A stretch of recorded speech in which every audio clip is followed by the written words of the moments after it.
back to Rocket Right. I am Hurricane Betsy Barnes in the house with Dr. K. Solar. We're actually in the House of Barbecue. The House of Barbecue. We're in the Bayou Smokehouse Barbecue and the Pelican One studio here in beautiful Baton Rouge, Louisiana. And we are so glad to introduce you to some people that need an introduction because you may not meet them in your everyday life. We're really blessed that we meet some amazing people in our everyday life. But when you're so busy doing what you're doing, sometimes you don't have a chance to kind of get out of the box and see some people that might resonate with your beliefs or with some of your viewpoints. And so we wanted to introduce you to Katina Summers. Katina is a very involved professional woman who has been inspired to start a young women's initiative through the Louisiana Federation of Republican Women. And you will be seeing many more commercials and initiatives to get women who are conservative and moderates in their political viewpoint involved in the political process. So thank you so much for making time to come. Thank you for having me. You're kind of busy. A little busy, yes. So Katina is also a CPA and a financial advisor, so she knows more than anyone, or more than all, a little more than all of us, what goes on in the Capitol, what goes on in city council meetings, what goes on local and statewide and national levels affects people's pocketbooks. Absolutely. So, throughout my career, I've always either dealing with taxes or now with the financial advising, helping people with retirement plans. I understand that the policies that our politicians make do have a huge impact on our lives. And so for me, it's not okay to just sit at home and not, be active and say something about it. Sure. Now, what made you decide to, first of all, be involved yourself and then decide that you wanted to help other young women, a voting age, maybe a little younger on up, get involved and understand what's really going on?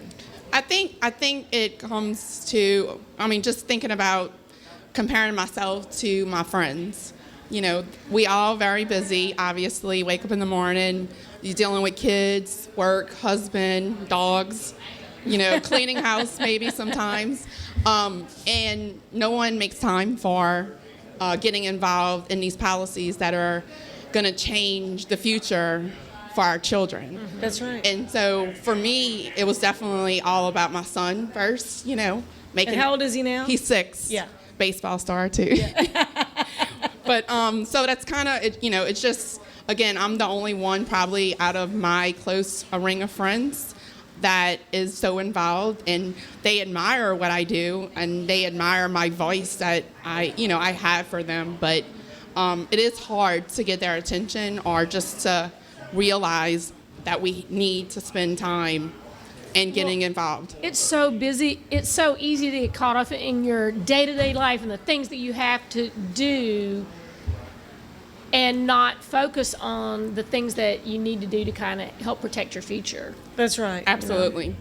And you're in St. Charles Parish. Yes. So you're the president of the St. Charles Parish Republican Women. Yes. And you also are on the board of Louisiana Federation of Republican Women. Yes, and I'm also the chairwoman of our RPEC in St. Charles Parish. Yeah. Absolutely. So one of the things that you've done is you've gotten yourself informed about what's really going on, because what we get in the news is a snippet of one side or another, often one side, not maybe, because I remember back in the day, 30 years ago, there was more objective journalism, and now it's kind of been sensationalized. And so a lot of younger women don't understand that the decisions made now might not affect you for a couple of years, but then they're going to affect your pocketbook 3 or 4 years from now. Yes, absolutely. I had a conversation with a friend of mine, and I said something about AOC, and she said, "Who?" I was like, "Oh my God, Jesus Christ!" That's the kind of things that young women don't even watch the news, or they don't want to bother with national politics because it is a little stressful. Well, how do you vote or make an informed decision if you don't understand both sides? Right. You might resonate with one side or another, or you might be right in the middle. Over 800,000 people in the state of Louisiana are no party or independent. They don't want to be aligned. So how, if you're a moderate or you lean more fiscally conservative, meaning you want a smaller government, how do you make a decision if you're a young woman who no one's ever shared it with. Right. That's the hard part. That is the hard part, definitely. To me, it's all about God, guns, and babies. I keep it simple. You know, I follow those three things, and I stay watching those issues the most. And then, of course, education and taxes. That all comes into play with making my decisions on the reasons why I feel the way I feel. So you want the Constitution, the freedom of speech, and freedom of worship to be intact? Yes, absolutely. You want the Second Amendment and people are able to protect themselves intact? Absolutely. And you want smaller rather than larger government? Absolutely. Absolutely. And you don't want the government to tell you what you can do and not do in your own home? No, I work too hard. I don't need all of that. I do fine on my own. Yeah. So people don't realize that 30 to 38% of all money they make is going to the government in one entity or another. Right. And that definitely bothers me, definitely with my background, because it doesn't make sense to me how, especially as a working woman, this career, my career choice, has not, it didn't happen overnight. And so I've built it, and I've worked very hard to make the income that I am making for my family. And so I don't think it's okay to give the government all my money for them just to waste it. Right. So you just want someone to take care of it, just to be careful with it. Absolutely. I believe we have to pay some taxes, but Sure. just limited. Sure. And then we've gone through such a devastating time in 20. In 2020, Yes. It was so odd. We all thought it was going to be the beginning of this wonderful, great decade of prosperity, and that didn't happen. No. But, when you talk about, let's say your son is now 18 and it's time to go to college, and he's going to need a student loan. Everything has changed with COVID, and then in Louisiana with the storms, right? So as a CPA and a financial advisor, what would you tell young women? What would I tell young women as far as sending their kids to school? I think that I firmly believe that not all kids, I don't think all kids should go and run off to college if that's not what they want to do. I do believe firmly in, in trade schools and stuff like that. So that could be an option to consider if that's appropriate. I mean, going off to school at 18 could, waste a lot of money for all of us. Well, and if you think about it too, one of the pieces of advice that I was given at about 18 or 20 that I did not heed was save, save, save. Oh, no. Yeah, I worked a couple of jobs to go through school. Yeah. There was no TOPS. The TOPS didn't exist. And so I'm telling my age here, TOPS didn't exist. And there wasn't a lot of scholarships unless you were an athlete or you were really in the top, 10% of your class, and I didn't fall into that either, to be honest. So I didn't have scholarship money. So I Right. had to work to pay for school. And you've got a lot of young women now who thought they were going to get a scholarship or thought they were going to have it easier, and they're having trouble finding a job, or they lost their job because of COVID. Yeah, I would say just stay positive and just continue working.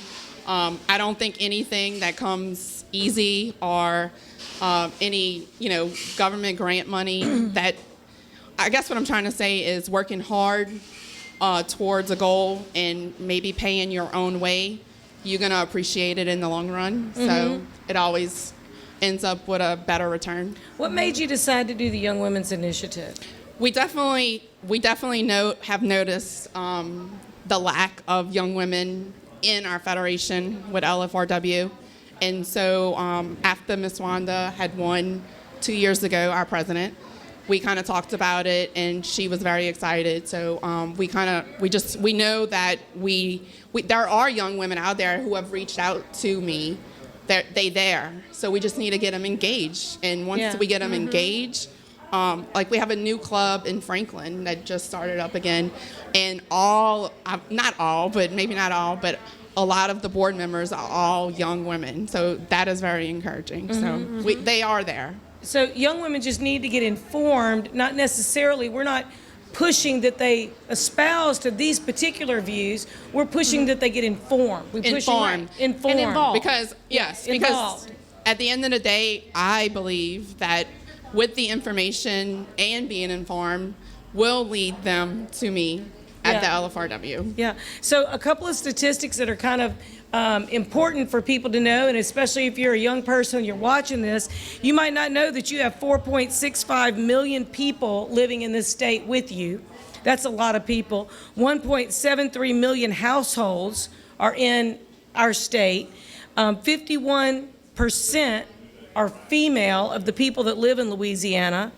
55% are older than 16 years old and are currently in our workforce. So that's over half of our state. 16 or older is in the workforce. That means you're going to get taxed, just to let you know. Okay, and here's a statistic, young ladies and young gentlemen, that is important, I think. It shocked me. 59.25% of all children born in Louisiana are going to be born to single parents. That means single income households. That means you need to get smart with your money, right? Absolutely smart with your money and education. We're moms. We paid for school. You know, it's an investment. Get busy, get educated, get involved, get informed, and that's really, really important. And there's 151,000 women-owned businesses in Louisiana. So I'd love to know the stat on how many young women are opening businesses, because there's never been a better time to open a business if you're a young woman with all the PPP dollars and everything else with COVID, if you can do it. If you've got a great idea, do it, ladies. Kay and I are in business. We have a show. We have a TV and radio show. Katina's in business. We're in business for ourselves. There's a reason that we're in business. We do a lot of different things, and we want to make it work. And so, you know, as an entrepreneur, the work-life balance, that's tough. Laws about human trafficking. Kay is an OBGYN. You've seen it. You know, and I heard that it is really pretty rampant.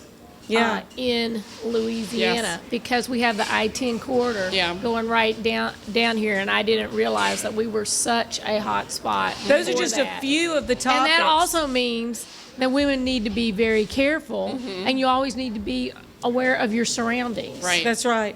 So you need to be really contacting Katina. And so if you would please contact her at lfrwregion1vp@gmail.com. Tell them your phone number real quick. 504-382-3474. And just give her a call and get a little more information. And we'll be right back with Rocket Right. And we're going to be talking about cancer Head and neck cancer, head and neck cancer, some of the things that you need to be aware of and look for. We'll be right back.